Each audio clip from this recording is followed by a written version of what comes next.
Good morning. Today what I'm doing is I'm cleaning a Blackhawk old model 357 single action revolver. When I got the revolver, I thought that, well, it just looked like it had been sitting around and it needed to be cleaned.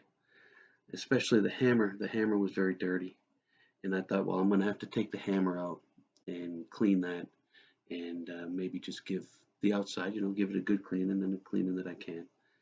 But the hammer doesn't come out that easy. And as I started taking it apart, I realized that there was a lot more going on as far as dirt-wise and grease-wise inside the handgun.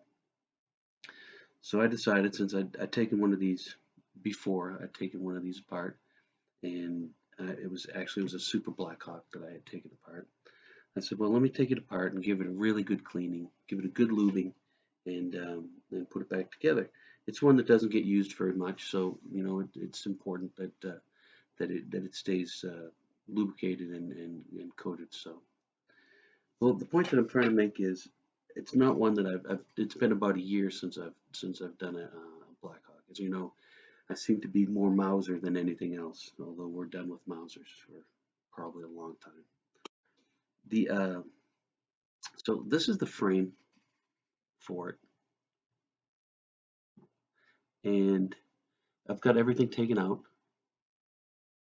And there's so many different little screws and springs and all that. And it's like, well, how do you keep track of that?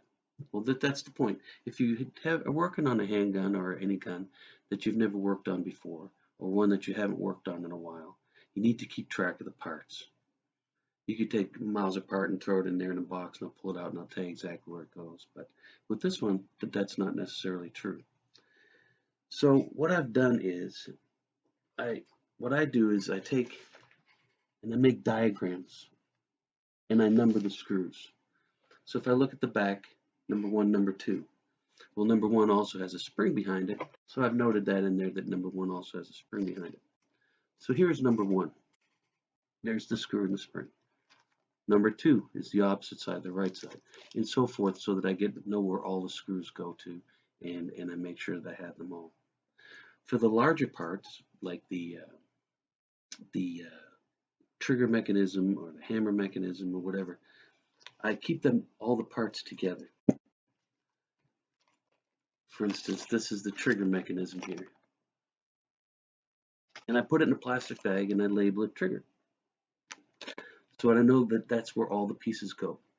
The other thing that I do is I take pictures. I take a bunch of pictures of when something's all together in a mechanism. I take pictures of from different angles and at different stages of taking it apart, so that I know that that's how I can put it back together again. This is actually a simple gun to put together, and so the idea now is I've got it all taken apart.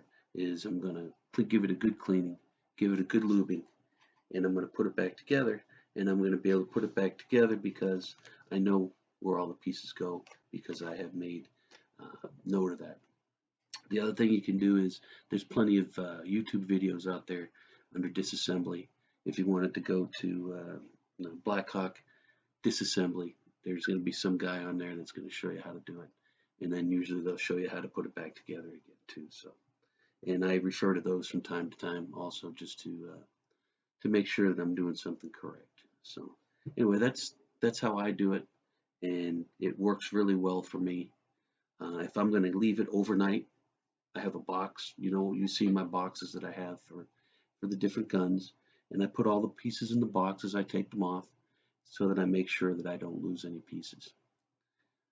Putting the gun back together again and missing a screw or a spring, as you can imagine, it really sucks, and then you got to order it and so forth. But if you do it this way, you'll make sure that you keep all your pieces together, and you'll be able to know where all your pieces go back together again.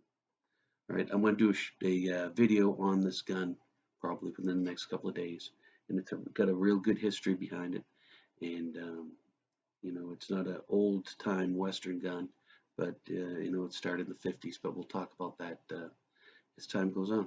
All right, well, thank you. I just wanted to make this quick little